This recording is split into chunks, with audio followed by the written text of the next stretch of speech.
अगली खबर जोधपुर से अंकित पुरोहित की रिपोर्ट। जोधपुर में इतिहास रचने को तैयार सारस्वत समाज 21-22 दिसंबर को पहला अंतरराष्ट्रीय सारस्वत ब्राह्मण महासम्मेलन, वैश्विक एक्सपो एवं सेमिनार। मुख्यमंत्री भजनलाल शर्मा करेंगे उद्घाटन। मारवाड़ पर्यटन को मिलेगा प्रोत्साहन। देश विदेश के 5000 से अधिक समाजजन होंगे सहभागी। 50 सामाजिक भवनों और 20 होटलों में ठहरने की व्यवस्था। जोधपुर के पॉलिटेक्निक कॉलेज परिसर स्थित मारवाड़ इंटरनेशनल सेंटर के आगामी 20 एवं 21 दिसंबर को आयोजित होने जा रहे पहला अंतरराष्ट्रीय सारस्वत ब्राह्मण महासम्मेलन न केवल सारस्वत समाज के इतिहास में एक बड़ा स्वर्णिम अध्याय जोड़ने जा रहा है, बल्कि यह आयोजन सामाजिक, सांस्कृतिक, शैक्षणिक और आर्थिक दृष्टि से एक नए युग की शुरुआत का प्रतीक तो बनेगा, साथ ही मारवाड़ के पर्यटन को भी प्रोत्साहन मिलेगा। सामूहिक चेतना और वैश्विक पहचान का मंच। प्रेस वार्ता को संबोधित करते हुए मुख्य संयोजक घनश्याम ओझा ने बताया कि यह आयोजन केवल एक सम्मेलन नहीं, बल्कि ब्राह्मण समाज की सामूहिक चेतना, आत्मगौरव और वैश्विक पहचान का प्रतीक बनेगा। उन्होंने कहा कि इस महासम्मेलन का उद्देश्य समाज की गौरवशाली विरासत को संजोते हुए भावी पीढ़ी के लिए उच्च शिक्षा, स्वरोजगार, उद्यमिता और नेतृत्व के नए मार्ग प्रशस्त करना है, ताकि सारस्वत समाज राष्ट्र निर्माण के अपनी भूमिका को और अधिक प्रभावशाली ढंग से निभा सके। ओझा ने बताया कि 2 दिन चलने वाले महासम्मेलन का उद्घाटन राजस्थान के मुख्यमंत्री भजनलाल शर्मा करेंगे। केंद्रीय सांस्कृतिक मंत्री गजेंद्र सिंह शेखावत, पूर्व केंद्रीय मंत्री सुरेश प्रभु, पूर्व मुख्यमंत्री अशोक गहलोत, चित्तौड़गढ़ सांसद और पूर्व भाजपा प्रदेश अध्यक्ष सीपी जोशी, डूंगरगढ़ विधायक ताराचंद्र सारस्वत, सेना के पूर्व अधिकारी major general GD Bakshi, IAS Nitin R Gokarn सहित अन्य राष्ट्रीय स्तर के गणमान्य व्यक्ति अतिथि के रूप में शिरकत करेंगे। अभूतपूर्व तैयारियां। स्वागताध्यक्ष हस्तिमल सारस्वत ने बताया कि सारस्वत समाज जोधपुर पहली बार इस स्तर के अंतरराष्ट्रीय सारस्वत सम्मेलन की मेजबानी कर रहा है। भारत के विभिन्न राज्यों के साथ साथ अमेरिका, ब्रिटेन, कनाडा एवं अन्य देशों से 5000 से अधिक समाज बंधु इस महासम्मेलन में भाग लेंगे। उन्होंने कहा कि जोधपुर मेहमान नवाजी में अपनी खास पहचान रखता है। उसी के अनुरूप आने वाले मेहमान के लिए जोधपुर को प्रसिद्ध मिठाइयों के साथ अन्य व्यंजन परोसे जाएंगे। सम्मेलन स्थल को नो प्लास्टिक जोन घोषित किया गया है और उसी के अनुरूप सभी व्यवस्था की गई है। महासम्मेलन के आध्यात्मिक पक्ष की जानकारी देते हुए समन्वय कैलाश सारस्वत एवं महासचिव सुधीर सारस्वत ने बताया कि श्री चित्रापुर मठ में परम पूज्य संघोजात शंकराश्रम स्वामी तथा श्री काशी मठ के परम पूज्य सम्यमिद्र स्वामी अपने दिव्य आशीर्वचन और मार्गदर्शन प्रवचनों से समाज को आध्यात्मिक दिशा प्रदान करेंगे। सारस्वत समाज के अध्यक्ष RK ओझा एवं डॉक्टर रामनिवास शर्मा ने महासम्मेलन को समाज को संगठित करने, संवाद बढ़ाने और सामूहिक निर्णय लेने का एक ऐतिहासिक मंच बताया। RK ओझा ने बताया कि यह महासम्मेलन जोधपुर के इतिहास का पहला ऐसा सामाजिक आयोजन होगा जिसमें संस्कृति और आधुनिक तकनीकी का अद्भुत समन्वय देखने को मिलेगा। उन्होंने बताया कि इस अवसर पर समाज के इतिहास एवं समाज की विभूतियों की जीवन का प्रकाशन सारस्वत गौरव ग्रंथ के माध्यम से किया जाएगा। आवास व्यवस्था प्रमुख और पूर्व पार्षद मोहित ओझा ने जानकारी दी कि आगंतुकों की सुविधा को सर्वोच्च प्राथमिकता देते हुए शहर में 50 सामाजिक भवनों और 20 होटलों के ठहरने की व्यवस्था की गई है, जहां समाज के कार्यकर्ता उनकी सेवा में हमेशा उपलब्ध रहेंगे। सम्मेलन में IT एक्सपर्ट रामदेव ओझा ने बताया कि पूरा आयोजन डिजिटल प्लेटफॉर्म पर आधारित रहेगा। कार्यक्रम में AI आधारित डेटा मॉनिटरिंग सिस्टम का उपयोग किया जाएगा, जिससे उपस्थित लोगों की संख्या, आयु वर्ग तथा महिला पुरुष अनुपात जैसे आंकड़े उपलब्ध होंगे। यह डेटा केवल आयोजन की सुचारू व्यवस्था के लिए उपयोग के लिए लिया जाएगा और पूर्णतः गोपनीय रखा जाएगा। उन्होंने बताया कि इस अवसर पर विश्व स्तरीय ऐप को जारी किया जाएगा। इस ऐप के माध्यम से समाज की जनगणना, शादी, एजुकेशन सहित सभी जानकारियां उपलब्ध रहेगी। ग्लोबल एक्सपो उद्यमिता और नवाचार का सशक्त मंच। महासम्मेलन का प्रमुख आकर्षण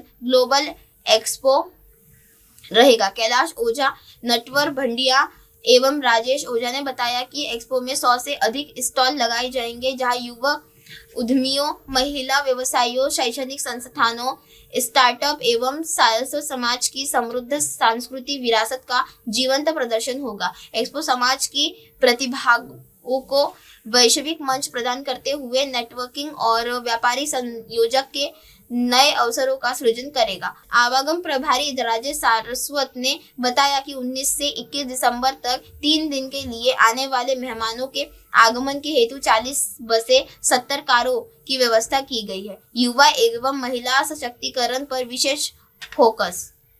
महिला अध्यक्ष मंजू सारस्वत एवं महासचिव मधु शर्मा, वरिष्ठ उपाध्यक्ष गायत्री सारस्वत, कोषाध्यक्ष बबीता शर्मा तथा युवा अध्यक्ष पवन जोशी, महासचिव राकेश सारस्वत, मनीष सारस्वत ने बताया कि महासम्मेलन में युवाओं और महिलाओं की भागीदारी अधिक रहेगी। विशेष सत्रों में युवा नेतृत्व और नवाचार, महिला उद्यमिता, चुनौतियां और संभावनाएं, डिजिटल युग के करियर में नए अवसर जैसे विषयों पर परिचर्चा और सेमिनार, महिलाओं के लिए विशेष संवाद सत्र एवं कार्यशालाओं में प्रसिद्ध वक्ता और लेखिका शैफाली वेग अपने अनुभव साझा करेगी। समाज के भविष्य की ठोस कार्य योजनाएं। आयोजन समिति के लक्ष्मी नारायण सारस्वत एवं प्रमोद लखनलाल ने बताया कि महासम्मेलन केवल विचार विमर्श तक सीमित नहीं रहेगा, बल्कि समाज के भविष्य को दिशा देने वाले ठोस निर्णय के लिए जाएंगे।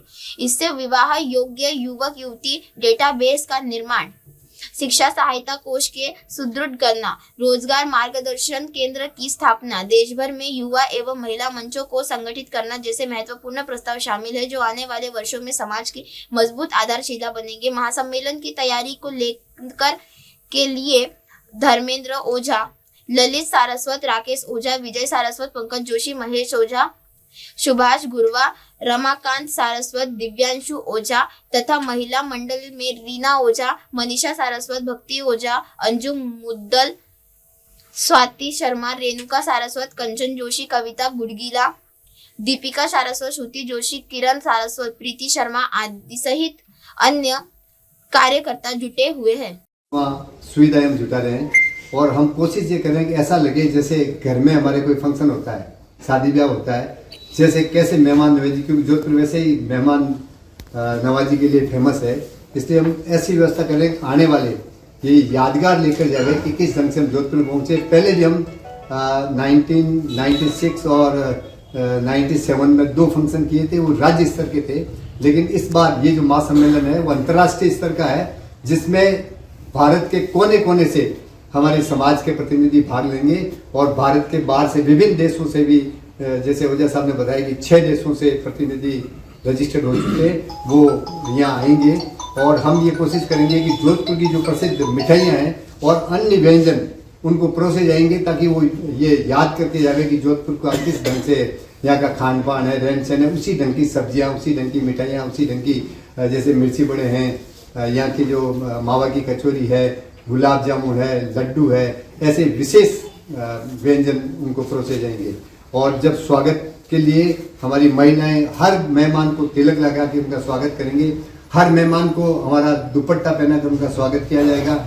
हर व्यक्ति को ये लगना चाहिए कि हम वहाँ गए तो हमारा विशेष रूप से स्वागत किया गया है, अभिनंदन किया गया है। और इस पूरे कार्यक्रम में हमने ये प्रयास किया है कि प्लास्टिक मुक्त रखेंगे। हमने पानी के लिए वो करीब 3000 उसके तांबे के लोटों की व्यवस्था की है, ताकि उससे पानी पिया जा सके, और चाय वाय जो भी सप्लाई होगा वो प्लास्टिक की कोई बोतल या गिलास या कप का प्रयोग नहीं किया। जोधपुर में अंतर्राष्ट्रीय स्तर का सारस्वत ब्राह्मण महासम्मेलन का आयोजन किया जा रहा है। यह आयोजन जोधपुर के मारवाड़ इंटरनेशनल सेंटर में आयोजित होगा। इसमें करीब 5000 से ज्यादा समाज के प्रतिनिधि उपस्थित हो रहे हैं। सारी तैयारियां पूरी हो चुकी है और आज पूरे मीडिया को इसकी जानकारी देने के लिए हमने प्रेस कॉन्फ्रेंस का आयोजन किया है। हमारे बीच में लघु उद्योग पार्टी के पूर्व राष्ट्रीय अध्यक्ष, पूर्व महापौर आप सभी जानते हैं, और इस कार्यक्रम के मुख्य संयोजक आदरणीय घनश्याम जी ओझा साहब उपस्थित हैं। साथ ही वरिष्ठ अधिवक्ता समाज के संरक्षक और इस कार्यक्रम के स्वागत अध्यक्ष श्री अस्तिमल जी सारस्वत साहब भी उपस्थित है। आप सभी आपको संबोधित करेंगे और आपके सवालों के जवाब देंगे। साथ ही हमारे बीच में यूनिवर्सिटी के कुलपति और इस कार्यक्रम के जो हमारे गौरव ग्रंथ का प्रकाशन किया जाएगा उनके मुख्य संपादक डॉक्टर आर.एन. शर्मा साहब उपस्थित हैं। सारस्वत समाज जोधपुर के महासचिव और इस कार्यक्रम के मुख्य सूत्रधार श्री सुधीर सारस्वत जी भी उपस्थित है अधिवक्ता के रूप में। और जनगणना के साथ साथ काउंटिंग महिला कितने हैं, पुरुष कितने हैं, युवा कितने हैं, वो के साथ साथ उसको सब काउंटिंग में हमारे डॉक्टर कितने हैं, हमारे सीए कितने हैं, हमारे एडवोकेट कितने हैं, हमारे बिजनेसमैन कितने हैं, हमारे जुडिशरी में कितने लोग हैं, हमारे प्रशासनिक सेवा में कितने लोग हैं, उन सब की हम लोग काउंटिंग करेंगे। और ये कार्यक्रम जितना बड़ा है उसके बाद हम लोग छोटे छोटे कार्यक्रम, कभी डॉक्टर का सम्मेलन करेंगे, कभी वकीलों का सम्मेलन करेंगे, कभी उद्योगपतियों का सम्मेलन करेंगे, ऐसे छोटे छोटे कार्यक्रम करके एक उनके माध्यम से समाज में युवाओं को कैसे आगे बढ़ाया जा सकता है उसकी प्रयास करेंगे। इसी प्रकार से हम सब जानते हैं कि किसी समाज के आगे बढ़ने के लिए दो पक्ष बहुत जरूरी है, शिक्षा और आर्थिक मजबूती। आर्थिक मजबूती के लिए हम लोग प्रयास कर रहे हैं कि प्रत्येक माह, प्रत्येक वर्ष, अगले 5 और 10 वर्ष में हम कितने हमारे नए युवाओं को रोजगार देके, बिजनेस सपोर्ट करके उसको उद्यमिता से जोड़ सके और वो जॉब सीकर की जगह जॉब प्रोवाइडर बने, ऐसी व्यवस्था हम ऐप के माध्यम से करने वाले हैं जिससे आर्थिक रूप से उसको समृद्धि मिले। शिक्षा बहुत महत्वपूर्ण अंग है। जो समाज शिक्षित होता है वो समाज हमेशा आगे बढ़ता है। शिक्षा जो प्राइमरी लेवल की, मिडिल लेवल की, हाई सेकेंडरी लेवल की, स्नातक स्तर की शिक्षा तो सभी जगह होती है। हम लोगों ने प्रयास किया कि अब हम लोग उच्च शिक्षा, इसमें आप कह सकते जो ब्यूरोक्रेट है, जैसे आसानी IAS कहेंगे, केंद्र में IAS कहेंगे, IPS कहेंगे, IRS कहेंगे, इस प्रकार के उन लोगों को समाज के वो बंधु जो प्रतिभा है उनमें प्लेटफॉर्म नहीं मिलने से और उसमें मौका नहीं मिलने से या आर्थिक सहयोग नहीं मिलने से वो आगे बढ़ नहीं सकते। उनके लिए हमने एक विजन तैयार करके और इस प्रकार तैयार एक लक्ष्य रखा है कि प्रति वर्ष हम लोग 10 से 12 हमारी उच्च प्रशासनिक सेवा लोग जा सके और प्रत्येक प्रदेश हमारा जो आज 27 प्रदेश है, तो प्रत्येक प्रदेश में 10-10 व्यक्ति स्थानीय वहाँ सेवा में जो राज्य सेवाएं होती है, जैसे राजस्थान जैसे RPS है, उत्तर प्रदेश UPS है, वैसे उस सेवा में जा सके। अगले पहले 5 वर्ष का लक्ष्य है, फिर 10 वर्ष का लक्ष्य है और उसके बाद में बड़ा लक्ष्य लेके 2047 तक हम लोग सारस्वत समाज के माध्यम से विकसित भारत के लिए शिक्षा के माध्यम से और व्यापार के उद्योग के माध्यम से किस प्रकार का योगदान दे सकते हैं जिससे भारत विकसित बने, समाज विकसित बने। हाय हेलो नमस्कार, मैं हूं पंकज विष्णु और आप देख रहे हैं MNS न्यूज। आप देख रहे हैं MNS न्यूज, सच जरूर।